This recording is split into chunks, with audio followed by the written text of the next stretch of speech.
નમસ્કાર, ન્યૂઝ બુલેટિનમાં આપનું સ્વાગત છે। હું છું પંકજ શર્મા। શરૂઆત કરીશું પ્રધાનમંત્રીના ગુજરાત પ્રવાસથી।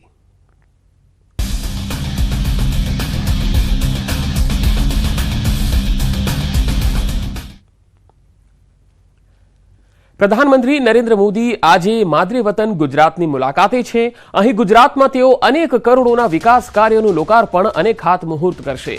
અમદાવાદમાં પ્રધાનમંત્રી મોદી 85,000 કરોડથી વધારેના મૂલ્યના રાષ્ટ્રીય રેલવે પ્રોજેક્ટનું ભૂમિપૂજન અને લોકાર્પણ કરશે। પ્રધાનમંત્રી ડેડિકેટેડ ફ્રેટ કોરિડોર પ્રોજેક્ટના વિવિધ મુખ્ય વિભાગો દેશને અર્પણ કરશે।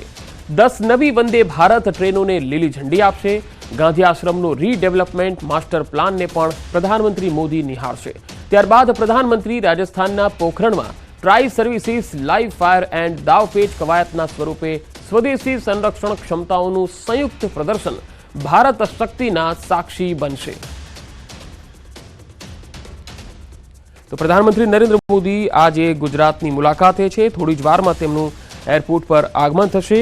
આજે ડીએફસીના ઓપરેશન કંટ્રોલ સેન્ટરની તેઓ મુલાકાત લેવાના છે। 85,000 કરોડથી વધુના મૂલ્યના વિવિધ વિકાસલક્ષી પ્રોજેક્ટ તેઓ દેશને સમર્પિત કરશે।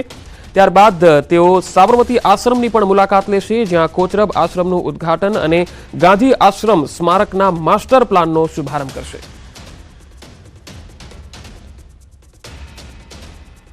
તો બે અલગ અલગ તસવીરો આપને બતાવી રહ્યા છીએ। ખાસ તો આજે 10 નવી વંદે ભારત ટ્રેનને લીલી ઝંડી આપવાના છે, જેમાં એક ટ્રેન છે અમદાવાદથી મુંબઈની, અને ગુજરાતમાં ખાસ કરીને ફાયદો થાય એવી બીજી એક જાહેરાત રેલની એવી પણ છે કે જે ટ્રેન અમદાવાદથી જામનગર વંદે ભારત ચાલી રહી છે તેને હવે ઓખા સુધી લંબાવવામાં આવી રહી છે। એટલે કે અમદાવાદથી હવે સીધું ઓખા વંદે ભારત ટ્રેન આજથી શરૂ થવાની છે, જેનો શુભારંભ પણ પીએમ આજે કરાવવાના છે। અને આ સાથે દેશની અલગ અલગ રાજ્યોની ટોટલ 10 જેટલી નવી વંદે ભારત ટ્રેન છે તેને પણ લીલી ઝંડી આપવાના છે। ડ્રીમ પ્રોજેક્ટ છે પીએમ મોદીનું, અને કરોડોના વિકાસ કાર્યોનું પણ લોકાર્પણ છે।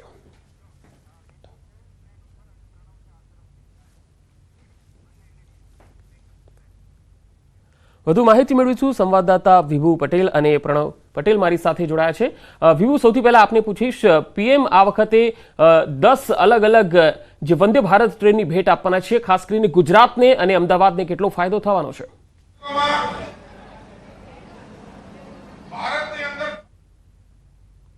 પંકજ, આજે વંદે ભારત ટ્રેન છે તેને વડાપ્રધાન નરેન્દ્ર મોદી છે તે લીલી ઝંડી આપશે। એટલે કે વધુ એક વંદે ભારત ટ્રેન છે તે દોડાવવાના છે। આપણે આ ટ્રેન છે તે બતાવવા માંગીશ કે જે ટ્રેનનો કલર છે ખાસ કરીને ઓરેન્જ કલર રાખવામાં આવ્યો છે। એટલે કે પહેલા જે વંદે ભારત હતી તે વ્હાઇટ કલરની હતી, આ જે વંદે ભારત છે ટ્રેન તે ઓરેન્જ કલર અને બ્લેક કલરમાં રાખવામાં આવી છે। અંદરની સુવિધા પણ બતાવવા માંગીશ કે હવે ફાયદોની વાત કરીએ, અમદાવાદ અને મુંબઈ આ બે શહેરો એવા છે કે આર્થિક રાજધાની બની રહ્યા છે, અને લોકોની પણ અવરજવર ખૂબ જ મોટી સંખ્યામાં થતી હોય છે। લોકો મિટિંગો માટે જતા હોય છે, ત્યારે સમય બચે અને ઓછા સમયમાં ઝડપથી એક શહેરથી બીજા શહેર પહોંચી જાય તે માટે વંદે ભારત ટ્રેન છે તે દોડાવવામાં આવી રહી છે। વધુ એક આજે વંદે ભારત ટ્રેન છે તે અમદાવાદથી મુંબઈ વચ્ચે દોડાવવાની છે। વડાપ્રધાન નરેન્દ્ર મોદી છે લીલી ઝંડી બતાવશે। આ ટ્રેનમાં તમામ પ્રકારની સુવિધાઓ રાખવામાં આવી છે, એટલે કે સુરક્ષા માટે સીસીટીવી રાખવામાં આવ્યા છે। સાથે જ આ જે ટ્રેન છે તેના દરવાજા છે તે ઓટોમેટિક છે, એટલે કે જ્યાં સ્ટેશન હોય આવે છે એ સ્ટેશન ઉપર જ આ દરવાજા છે તે ઓપન થાય છે। સાથે જ આરામદાયક સીટની વ્યવસ્થા છે તે કરવામાં આવી છે, એટલે કે ખૂબ સારી સુવિધાઓ સાથે આ ટ્રેન છે તે દોડી રહી છે, અને તેના કારણે લોકોને એ ફાયદો થાય છે કે ખાસ કરીને સમય સૌથી વધારે બચે છે। બીજી વાત એ છે કે અત્યારે વડાપ્રધાન નરેન્દ્ર મોદી છે એ ડીએફસીમાં જવાના છે, એટલે કે ડીએફસીનો એક કંટ્રોલ પ્રોજેક્ટ છે કે જ્યાં જવાના છે, અને ડીએફસીના કારણે એક ફાયદો એ થશે કે જે એક ટ્રેક ઉપર બે ટ્રેનો દોડતી હતી, એટલે કે માલગાડી અને પેસેન્જર ટ્રેન, આ બંને ટ્રેનો દોડવાના કારણે જે પેસેન્જર ટ્રેનો હોય છે તેને કલાક એક વચ્ચે ઊભું રહેવું પડતું હતું, અને તેના કારણે લોકોને કલાકોનો સમય છે તે બગડતો હતો, એટલે કે એ માટે હવે બંને અલગ અલગ ટ્રેક ઉપર દોડી રહી છે અને ફાયદો એ થાય છે કે પેસેન્જર ટ્રેનોને કલાક સુધી ત્યાં ઊભું નથી રહેવું પડતું. આ ખૂબ જ મોટી ફાયદો છે. સાથે સાથે રેલવેની કાયા પલટ થઈ રહી છે, વર્લ્ડ ક્લાસ રેલવે સ્ટેશનો બની રહ્યા છે અને વધુના વધુ વંદે ભારત ટ્રેન દોડે તે માટેના પ્રયાસ રેલવે દ્વારા કરવામાં આવી રહ્યા છે. જી વિભુ, હું આપની પાસે આવીશ, આપ મારી સાથે જોડાયેલા રહેશો.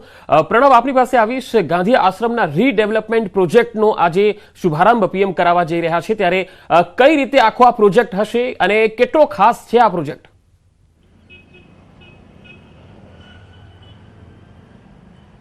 પંકજ, ચોક્કસ માની શકાય કે પ્રધાનમંત્રી નરેન્દ્ર મોદી ફરી વખત ગુજરાતની મુલાકાતે છે, ત્યારે અનેક વિકાસલક્ષી જે કામો છે તેની ભેટ છે તે ગુજરાતને અને દેશને આપવા જાય છે. પરંતુ તેની સાથે સૌથી મહત્વપૂર્ણ જે કાર્યક્રમ છે પ્રધાનમંત્રી નરેન્દ્ર મોદીનો આજનો જે છે એ ગાંધી આશ્રમનો છે. એ ગાંધી આશ્રમ કે સાબરમતી નદીના કિનારે આવેલું આ સાબરમતી આશ્રમ મહાત્મા ગાંધીનું જે સ્વતંત્ર જે કહી શકાય કે તેનું ચળવળનું એક મુખ્ય કેન્દ્ર રહ્યું હતું અને મહાત્મા ગાંધી અહીંથી જે ચળવળો કરી હતી તેને લઈને જ તેનું મહત્વ પણ માત્ર ભારત નહીં પરંતુ સમગ્ર વિશ્વની અંદર છે. ત્યારે ગાંધી આશ્રમ છે એ વિશ્વ ફલક સુધી પહોંચે તેને લઈને જ પ્રધાનમંત્રી નરેન્દ્ર મોદી તેને લઈને જ તેઓ અહીં આવી રહ્યા છે અને આશ્રમ ભૂમિ વંદના કાર્યક્રમ છે તે તેઓ આયોજિત કરી રહ્યા છે. હું આપણે દ્રશ્યો બતાવીશ. જે મુખ્ય જે ગાંધી આશ્રમની બહારના હું આપણે દ્રશ્યો બતાવી રહ્યો છું કે આ ગાંધી આશ્રમ છે. સવારના 10 કલાકે પ્રધાનમંત્રી નરેન્દ્ર મોદી અહીં ગાંધી આશ્રમ ખાતે પહોંચશે. અહીં જે કાર્યક્રમ રહેવાનો છે, કાર્યક્રમની અંદર મુખ્યત્વે પ્રધાનમંત્રી નરેન્દ્ર મોદી અહીં પહોંચશે. અહીં તેઓ જે મહાત્મા ગાંધીની જે પ્રતિમા છે ત્યાં તેઓ પુષ્પાંજલિ કરશે. ત્યારબાદ જે હૃદયકુંજ છે જ્યાં મહાત્મા ગાંધી ખુદ બેસતા હતા, ત્યાં ચરખો કાતરતા તે જગ્યા ઉપર જશે. ત્યાં જે ફોટો મૂકવામાં આવ્યો છે મહાત્મા ગાંધીનો, ત્યાં તેઓ સૂતરની આંટી તેઓ પહેરાવશે. ત્યારબાદ એક મહત્વપૂર્ણ વાત એ છે કે અહીં તેઓ એક પીપળાનું ઝાડ છે તેનું રોપણ કરશે, કારણ કે આખો જે પરિસર જે છે અને એક મેમોરેબલ રહે તેને લઈને જ એક પીપળાનું ઝાડ છે પ્રધાનમંત્રી નરેન્દ્ર મોદી અહીં કરવાના છે. સાથે જ મિલેટ અભિયાન જે રીતે સરકાર કરી રહ્યું છે ભારત સરકાર, તે મિલેટ અભિયાન અંતર્ગત જ મિલેટના જે ધાન્ય મૂકવામાં છે તે ધાન્યને પણ તેઓ નિહાળશે. અને સૌથી મહત્વપૂર્ણની વાત એ છે કે પ્રધાનમંત્રી નરેન્દ્ર મોદી ગાંધી આશ્રમ એટલા માટે આવી રહ્યા છે કે જે માસ્ટર પ્લાન છે, જે નવું જે સાબરમતી આશ્રમ બનવાનું છે તેનો જે માસ્ટર પ્લાન છે તે ખુદ તેઓ નિહાળવાના છે. એ માસ્ટર પ્લાનમાં ની જે મહત્વતા એ છે કે હાલ જે પંકજ જે આખું ગાંધી આશ્રમ છે તે 5 એકરમાં ફેલાયું છે અને આવનારા સમયમાં જે આખું માસ્ટર પ્લાન તૈયાર કરવામાં આવ્યું છે તેની અંદર 55 એકરમાં આખું જે ગાંધી આશ્રમ છે તેને રીડેવલપ કરવામાં આવશે.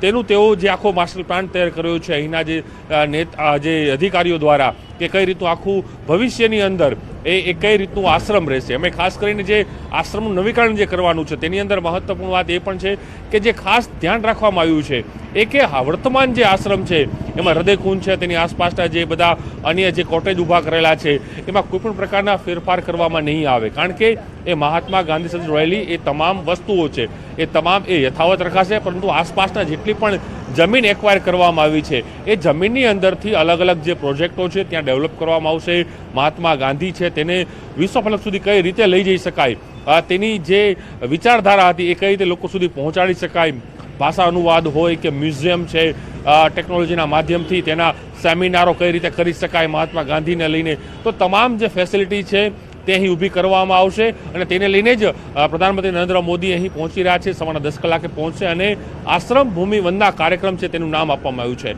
કોઈપણ પ્રકારનું શિલાન્યાસ ભૂમિપૂજન પ્રધાનમંત્રી નરેન્દ્ર મોદી નહીં કરે, પરંતુ માત્ર અહીં આવશે, તેઓ આખો માસ્ટર પ્લાન જોશે અને માસ્ટર પ્લાનની જોઈને ત્યારબાદ લેવો લીલી ઝંડી છે તે માસ્ટર પ્લાનને આપી દેશે. એટલે આવનારા સમયની અંદર એ આખી જે કામગીરી છે તે શરૂ થઈ જશે. એટલે 5 એકરનું જે ગાંધી આશ્રમ છે આવનારા સમયની અંદર એ આખું 55 એકરમાં ફેલાશે. આમ તો મૂળ જે ગાંધી આશ્રમ છે એ 322 એકરમાં ફેલાયું હતું, પરંતુ સમયાંતરે તેની અંદર અન્ય જે પણ અહીંના જે ગાંધી વિચારકો હતા તે લોકો રહી રહ્યા હતા, તેના અનેક પેઢીઓ અહીં રહી હતી, પરંતુ તે લોકોને પણ અલગથી મકાનો ફાળી દેવામાં આવ્યા છે, અલગથી વ્યવસ્થા કરી દેવામાં આવી છે. અને હવે તમામ જે આસપાસની જગ્યા છે તે એક્વાયર કરવામાં આવશે અને આખું ડેવલપ કરવામાં આવશે. એટલે કદાચ વિશ્વ કક્ષાનું અને પ્રધાનમંત્રી નરેન્દ્ર મોદીનું એક સ્વપ્ન હતું, જે રીતે તેઓએ સ્ટેચ્યુ ઓફ યુનિટી બનાવ્યું, સરદાર પટેલને એક મોટું સ્થાન મળ્યું, એ જ રીતે મહાત્મા ગાંધી જે છે તે એક આદર્શ માનવામાં આવે છે, ત્યારે તે મહાત્મા ગાંધીને નું પણ જે આખું જે ડેવલપ છે, જે સાબરમતી આશ્રમ છે, તેને વિશ્વ કક્ષાએ વિશ્વ ફલક ઉપર કઈ રીતે લઈ જઈ શકાય, વિશ્વના લોકો પણ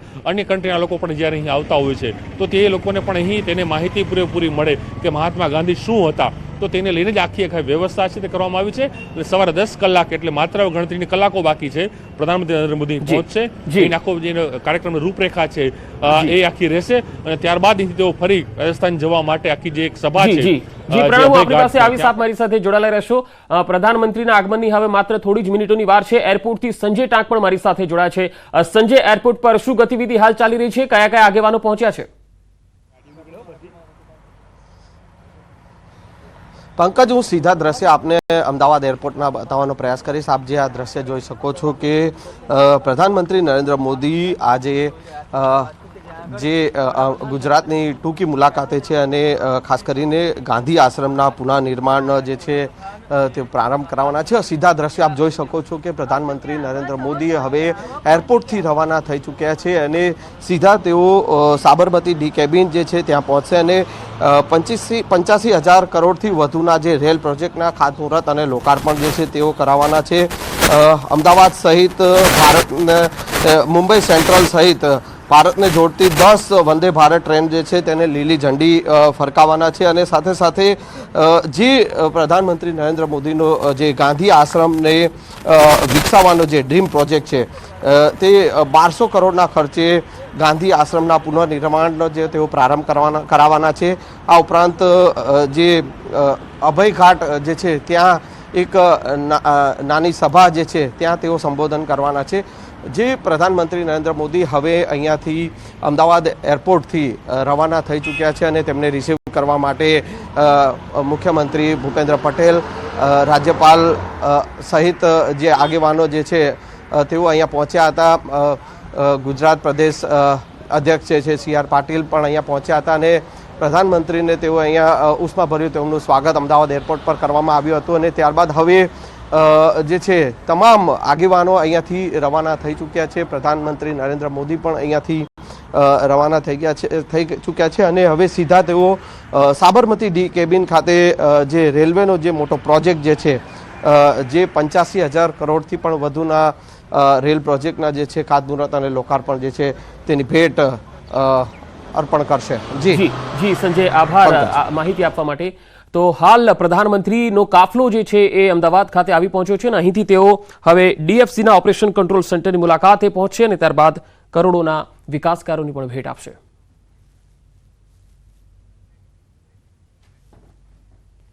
સમાચારોનો પ્રવાહ લગાતાર જારી રહેશે. હાલ રોકાઈશું એક વિરામ માટે.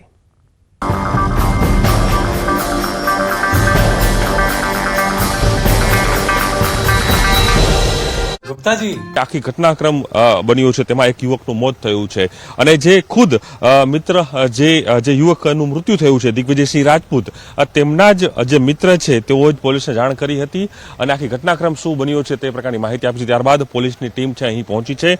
હું આપણે આ દ્રશ્યો બતાવી રહ્યું છું. એની અંદર જોઈ શકાય છે કે FSLની ટીમ હોય કે પોલીસની જે લોકલ ટીમ છે તે અહીં પહોંચી છે અને હાલ જે છે એ તપાસ કરી રહી છે અને ખુદ રિવોલ્વર ખાલી હોવાનું કહીને પોતે ખુદ એક સ્ટન્ટ કરવાનો પ્રયાસ કર્યો હતો અને તેના જ કારણે તેઓનું અહીં મૃત્યુ થયું છે. તે પ્રકારની ઘટના છે અહીં સામે આવી છે. હાલ પોલીસે વધુ તપાસની હાથ ધરી છે. પોલીસ આગળની જે કાર્યવાહી છે તે કરી રહી છે અને સત્તાવાર જે નિવેદન છે પોલીસ છે આવનાર કદાચ કલાકોની અંદર જે કહી શકાય કે તે માહિતી આપશે. પરંતુ હાલ જે ન્યૂઝ 18ને માહિતી મળશે તે પ્રમાણે યુવક છે પોતે સ્ટન્ટ કરવા જઈ રહ્યો હતો. ખાલી રિવોલ્વર સમજીને તેઓ પોતાને જે ફાયરિંગ છે તે કરશે, તેના કારણે એ યુવકનું છે હાલ અહીં મૃત્યુ થયું છે. પોલીસે વધુ તપાસ હાથ ધરી છે. કેમેરામેન શ્રેણિક શાહ સાથે પ્રણવ પટેલ, ન્યૂઝ 18 અમદાવાદ. લોકસભા ચૂંટણી જાહેર થયા પહેલા રાજ્યમાં જાણે પક્ષપલટાની મોસમ પૂર બહારમાં ખીલી હોય તેમ લાગી રહ્યું છે. એક સાથે બે પૂર્વ ધારાસભ્યોએ ભાજપનો ખેસ ધારણ કર્યો. ડેડિયાપાડાથી BTPના પૂર્વ ધારાસભ્ય મહેશ વસાવા અને કોંગ્રેસના પૂર્વ ધારાસભ્ય મહેશ પટેલે કેસરિયા કર્યા. કમલમ ખાતે CR પાટીલે આ બંને નેતાઓ અને તેમના સમર્થકોને ભાજપની ટોપી અને ખેસ પહેરાવ્યા. મહત્વનું છે કે કોંગ્રેસમાંથી દિગ્ગજો ભાજપમાં ભળ્યા બાદ હવે BTPમાં પણ મોટું ગાબડું પડ્યું. BTPના રાષ્ટ્રીય અધ્યક્ષ મહેશ વસાવા સમર્થકો સાથે ભાજપમાં ભળી ગયા. મહેશ વસાવા સાથે BTPના અનેક કાર્યકર્તાઓનો કાફલો કમલમ ખાતે પહોંચી ગયો હતો. તેમના 800 સમર્થકોએ કેસરિયા કર્યા.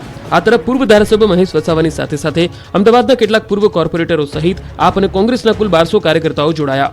ભાજપમાં જોડાયા બાદ મહેશ પટેલે કહ્યું કે જ્યાં વિકાસના કામો થતા હોય ત્યાં બધા જોડાય, કોઈ પદ કે લાલચ માટે નથી જોડાયો. લોકસભા ચૂંટણી પહેલા આદિવાસી મસીહા તરીકે ઓળખાતા છોટુ વસાવાના પરિવારમાં આંતરિક મતભેદ નજરે પડી રહ્યો છે. મહેશ વસાવા પિતાની વિચારધારા છોડી ભાજપમાં જોડાઈ જતા પરિવારનો મતભેદ સપાટી પર આવ્યો છે. છોટુ વસાવાએ પુત્રના નિર્ણય સામે નારાજગી વ્યક્ત કરી છે. પુત્રના કેસરિયા પર પિતા છોટુ વસાવાએ આડકતરી રીતે પ્રહાર કર્યા. આદિવાસીઓને પોતાના હક અધિકાર આપો એવી જે વાત કરનારા લોકો એકાએક બદલાઈને પોરબંદરની ભૂમિકામાં આવી જાય એ મને આશ્ચર્ય લાગ્યું છે. આ તરફ ભાજપમાં જોડાયા બાદ મહેશ વસાવાએ ચેતર વસાવા પર પ્રહાર કર્યા. મહેશ વસાવાએ ચેતર વસાવાને ગદ્દાર ગણાવ્યા. સાથે જ કહ્યું કે ચેતર અમારા પીએ હતા, અમે ગુરુ છીએ, એ અમારા ચેલા છે. અમે ગુરુ છે, અમને બધી ખબર છે કેવી રીતે એ કરવાનું છે. ને આવી રીતે સામે એમણે ગદ્દારી કરીને માણસ એ કરતા હોય તો એનો કોઈ મતલબ નથી. લોકસભાની ચૂંટણી પહેલા સુરેન્દ્રનગર કોંગ્રેસમાં ભંગાણ થયું. સુરેન્દ્રનગરમાં કોંગ્રેસના પીઢ આગેવાનો કોંગ્રેસમાં હાથ છોડીને ભાજપમાં પડી ગયા. જિલ્લા કોંગ્રેસના પૂર્વ પ્રમુખ રૈયા રાઠોડે કોંગ્રેસમાંથી રાજીનામું ધરી દીધું. આટલું જ નહીં, તેઓ 400 સમર્થકો સાથે ભાજપમાં જોડાયા. રૈયા રાઠોડ જિલ્લા કોંગ્રેસના પૂર્વ પ્રમુખ અને બેટમ તાલુકા પંચાયતના પ્રમુખ રહી ચૂક્યા છે. કેન્દ્રીય રાજ્યમંત્રી ડોક્ટર મહેન્દ્ર મુજપુરા સહિત જિલ્લા ભાજપના નેતાઓની હાજરીમાં રૈયા રાઠોડે ભાજપનો કેસ ધારણ કર્યો છે. કોંગ્રેસના પૂર્વ હોદ્દેદારો સહિત કાર્યકરો ભાજપમાં જોડાતા સુરેન્દ્રનગર જિલ્લાનું સ્થાનિક રાજકારણ ગરમાઈ ગયું છે. આ તરફ મહીસાગર જિલ્લા કોંગ્રેસમાં પણ ગાબડું પડ્યું. પ્રેરણાબેન વિક્રમસિંહે મહીસાગર જિલ્લા મહિલા મોરચા કોંગ્રેસ પ્રમુખ પદેથી રાજીનામું આપ્યું. મહીસાગર જિલ્લા કોંગ્રેસ મહિલા મોરચાના પ્રમુખ પદના હોદ્દા પરથી તેમજ પ્રાથમિક સભ્ય પદેથી પણ રાજીનામું આપતા કોંગ્રેસને વધુ એક ઝટકો લાગ્યો. કોંગ્રેસ સાથે છેડો ફાડી તેઓએ ગાંધીનગરમાં CR પાટીલના હસ્તે કેસરિયો ધારણ કરી લીધો. સાબરકાંઠા અને અરવલ્લી જિલ્લાના લાખો પશુપાલકોની આર્થિક કરોડરજ્જુ સમાન ડેરી એટલે સાબર ડેરી. સાબર ડેરીના નિયામક મંડળની ચૂંટણી યોજાય, જેમાં કોંગ્રેસના પૂર્વ ધારાસભ્ય જશુભાઈ પટેલ સતત ચોથી વાર સાબર ડેરીના ડિરેક્ટર બન્યા છે. ચૂંટણી પ્રક્રિયા દરમિયાન 16 બેઠકોમાં 15 બેઠક બિનહરીફ થઈ હતી. જોકે માલપુર બેઠક માટે મતદાન યોજાયું, જેમાં ભારતીય જનતા પાર્ટી પ્રેરિત પેનલના ઉમેદવાર હસમુખભાઈ પટેલ અને બાયડ કોંગ્રેસના પૂર્વ ધારાસભ્ય જશુભાઈ પટેલ સહિત અન્ય એક ઉમેદવાર વચ્ચે જંગ જામ્યો હતો. સાબરકાંઠા અને અરવલ્લી જિલ્લાના 910 મતદારો પૈકી 904 મતદારોએ મતદાન કર્યું હતું, જેમાંથી 574 મત જશુભાઈ પટેલને લઈ હસમુખભાઈ પટેલને 327 મત મળ્યા, જ્યારે 3 મત રદ થઈ ગયા. જોકે વિજેતા ઉમેદવાર જશુભાઈ પટેલે કહ્યું કે પશુપાલકોના હિત માટે જ્યાં જરૂર રહેશે ત્યાં ઉભા રહીશું. પશુપાલકોના પ્રશ્નોને વાચા આપવા માટે દર સોમવારે તેઓ સાબર ડેરી ખાતે પશુપાલકોને મળશે એવી ખાતરી પણ આપી.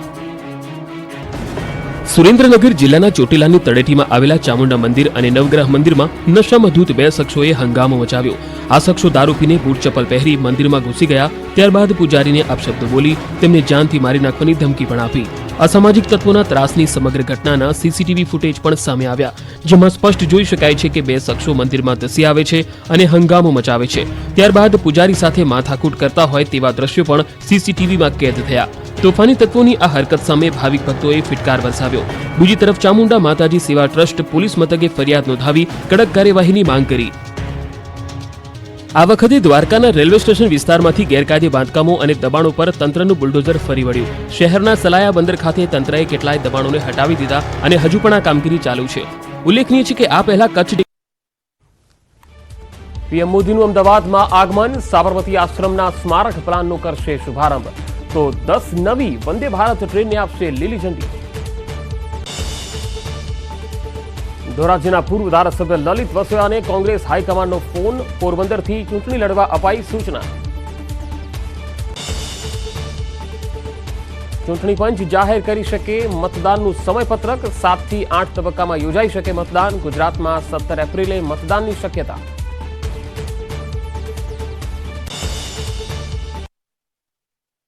પચાસ વર્ષ પછી ગેરકાયદેસર 3 મદ્રેસાઓ પર બુલડોઝરની કાર્યવાહી કરી અને તમામને તોડી પાડવામાં આવ્યા. હવે દ્વારકામાં છેલ્લા 1 અઠવાડિયાથી અનેક લોકોને નોટિસો આપી તંત્રને સાથ સહકાર આપવા ભલામણ કરાઈ છે. તેમ છતાં દબાણો ન હટાવતા તંત્રએ ડિમોલિશનની કામગીરી પૂરજોશમાં શરૂ કરી. સલાયાના જૂના રેલવે સ્ટેશન વિસ્તારમાં થયેલા દબાણો દૂર કરવા તંત્રએ પહેલાથી જ નોટિસો આપી દીધી હતી. તંત્ર દ્વારા મોટી સંખ્યામાં પોલીસ કાફલા સાથે JCB અને હિટાચી જેવા મશીનો ખડકી દેવામાં આવ્યા હતા. આ કાર્યવાહીમાં લોકો દ્વારા સ્વેચ્છાએ જ પોતાની ઘરવખરી હટાવી લીધી હતી. મહત્વનું છે કે અહીં રેલવે વિભાગની લાખો ફૂટ જમીન પર લોકોએ ગેરકાયદે બાંધકામો અને દબાણો કર્યા છે. રાજ્યમાં વધી રહ્યો છે ગરમીનો પારો.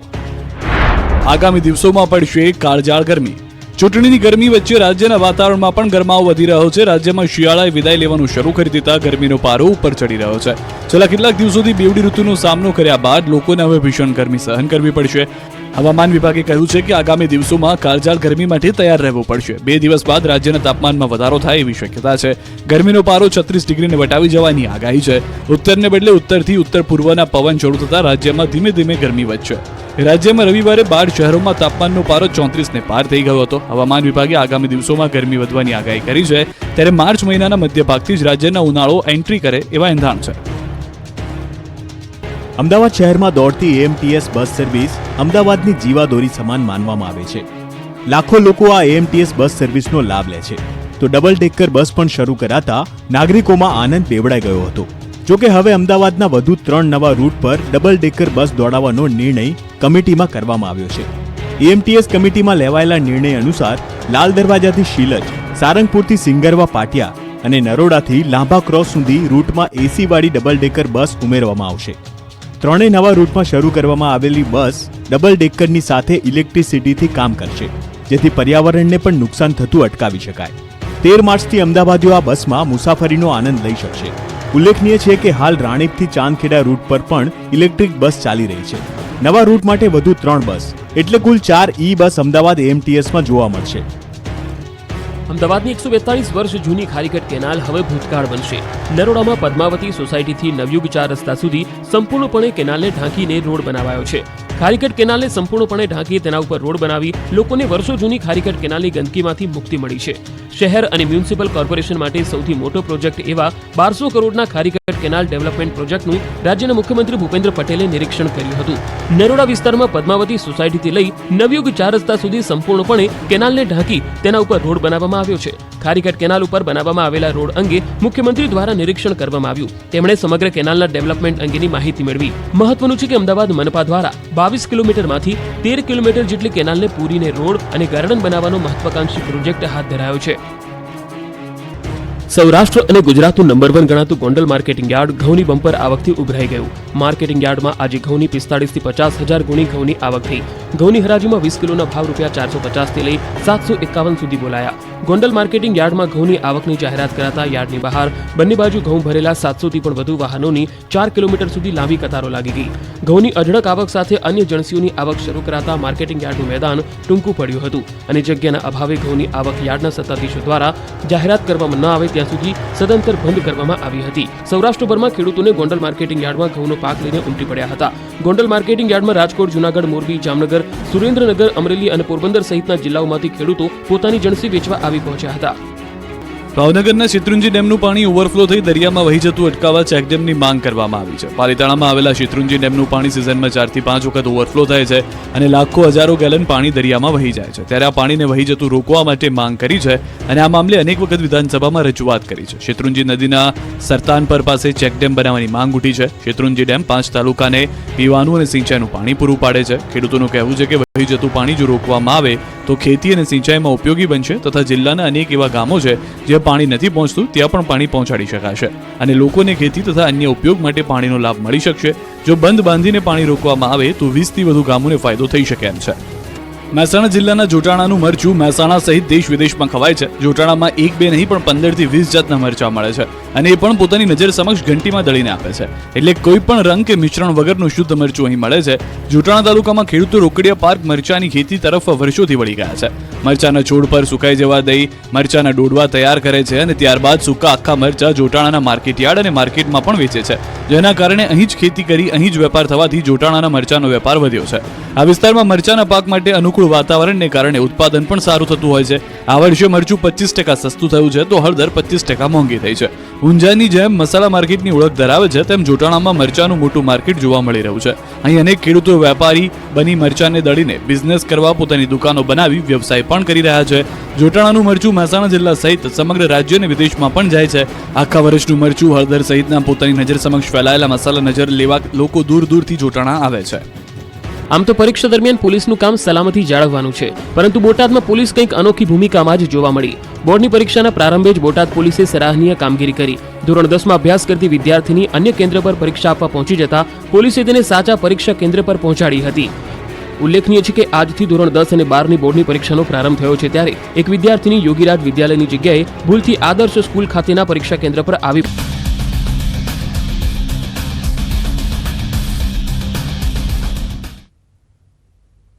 બ્રેક બાદ ફરી એકવાર આપનું સ્વાગત છે. પ્રધાનમંત્રી નરેન્દ્ર મોદી ગુજરાતની મુલાકાતે આવી પહોંચ્યા છે. અમદાવાદ એરપોર્ટથી તેઓ સીધા જ કાર્યક્રમ સ્થળ પર જવા માટે રવાના થયા છે અને આજે પ્રધાનમંત્રી નરેન્દ્ર મોદી 85,000 કરોડની અલગ અલગ વિકાસ કાર્યોની ભેટ આપવાના છે, જેમાં 10 નવી વંદે ભારત ટ્રેનને પણ તેઓ લીલી ઝંડી આપી અને શુભારંભ કરાવવાના છે. આ 10 નવી વંદે ભારત ટ્રેન છે તેમાં મૈસૂર ચેન્નઈ, લખનઉ દેહરાદૂન, કલબુર્ગી બેંગલુરુ, રાંચી વારાણસી, દિલ્હી ખજુરાહો, સિકંદરાબાદ વિશાખાપટ્ટનમ, ન્યૂ જલપાઈગુડી પટના, પટનાથી લખનઉ, અમદાવાદ મુંબઈ સેન્ટ્રલ અને પુરી વિશાખાપટ્ટનમ, આ 10 નવી વંદે ભારત ટ્રેન છે જેનો શુભારંભ તેઓ આજે કરાવવાના છે. ખાસ કરીને ગુજરાતની જો વાત કરીએ તો અમદાવાદથી મુંબઈની એક નવી વંદે ભારત ટ્રેન આજથી શરૂ થવા જઈ રહી છે. પીએમ તેનો શુભારંભ કરાવવાના છે. અને બીજી એક ગુજરાતીઓ માટે મહત્વની વાત કહી શકાય એ છે અમદાવાદથી ઓખા સુધીની વંદે ભારત ટ્રેન, જે પહેલા જામનગર સુધી હતી.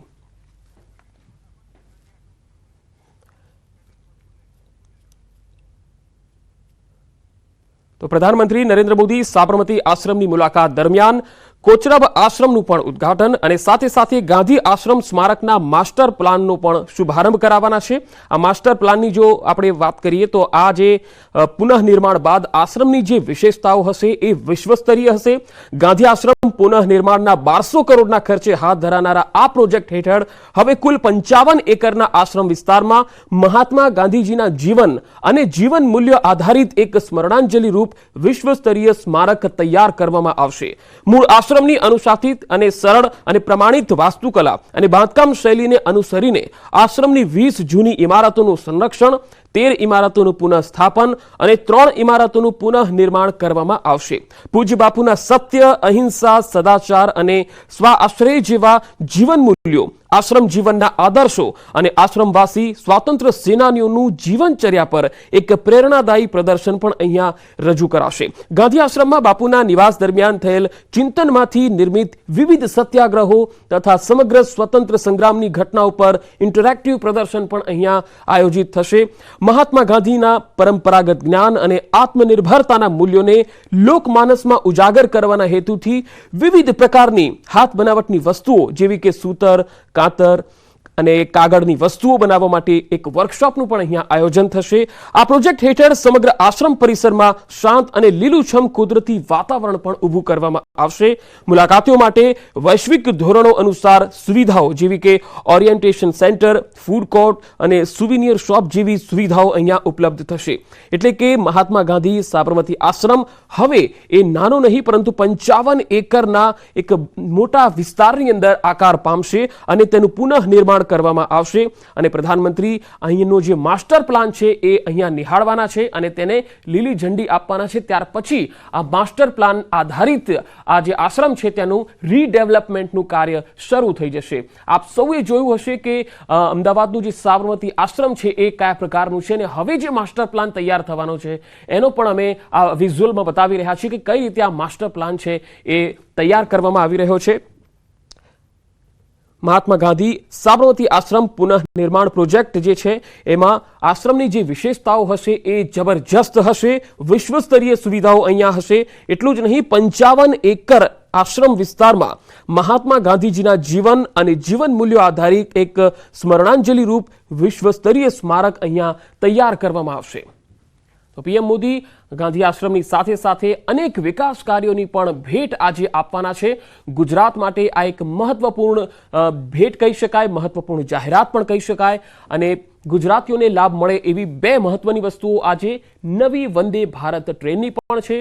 આપ જે અત્યારે તસવીરો જોઈ રહ્યા છો એ છે ગાંધી આશ્રમના રીડેવલપમેન્ટ પ્રોજેક્ટનો માસ્ટર પ્લાન કે જે ટોટલ 55 એકરના વિસ્તારની અંદર તૈયાર કરવામાં આવશે અને 1200 કરોડના ખર્ચે આ પ્રોજેક્ટ જે છે એ હાથ ધરાવવાનો છે. ગાંધી આશ્રમના પુનઃનિર્માણ પાછળ 1200 કરોડનો ખર્ચ થશે અને આ પ્રોજેક્ટ હેઠળ હવે કુલ 55 એકરના આશ્રમ વિસ્તારમાં ગાંધીજીના જીવન અને તેમના જીવન મૂલ્ય આધારિત એક વિશ્વસ્તરીય સ્મારક છે એ તૈયાર થશે. એટલું જ નહીં પરંતુ 20 જૂની ઇમારતોનું સંરક્ષણ અને 13 જેટલી ઇમારતોનું પુનઃસ્થાપન અને 3 ઇમારતોનું પુનઃનિર્માણ કરવામાં આવશે. અને આખો આ જે પરિસર છે 55 એકરનું એ પણ અમે બતાવી રહ્યા છીએ કે કઈ રીતે કઈ કઈ જગ્યાએ પોઈન્ટ જે છે એ ઊભા કરવામાં આવશે, કઈ કઈ સુવિધા ઊભી કરવામાં આવશે. એક ગાંધીજીના જીવન ઉપર પણ એક પ્રેરણાદાયી પ્રદર્શન પણ અહીંયા રજૂ કરવામાં આવશે.